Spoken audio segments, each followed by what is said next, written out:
சாய் அபயங்கர் இசையமைக்கிறார். இப்படத்தை லோகேஷ் கனகராஜ் தான் தயாரிக்கிறார்.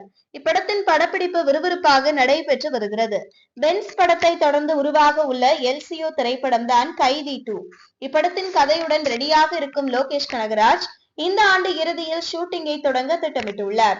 கைதி 2 திரைப்படத்தில் கார்த்தியுடன் மிகப்பெரிய நட்சத்திர பட்டாளமே நடிக்க வாய்ப்புள்ளதாக கூறப்பட்டு வந்த நிலையில் தற்போது அதில் நடிகை அனுஷ்கா ஷெட்டி முக்கிய கதாபாத்திரத்தில் நடிக்க உள்ளதாக தகவல் பரவி வருகின்றது.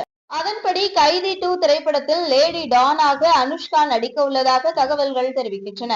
ஏற்கனவே விக்ரம் படத்தில் ரோலெக்ஸ் என்ற வில்லன் கதாபாத்திரம் கம்மியான நேரம் மட்டுமே வந்து தாக்கத்தை ஏற்படுத்தி இருந்தது. அதேபோல் அனுஷ்காவின் லேடி டான் கதாபாத்திரமும் கைதி 2வில் சம பவர்ஃபுல்லானதாக இருக்கும் என எதிர்பார்க்கப்படுகிறது.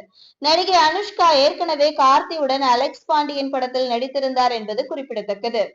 இதுபோன்ற செய்திகளை தெரிந்து கொள்ள செய்தி புனலுடன் இணைந்திடுங்கள்.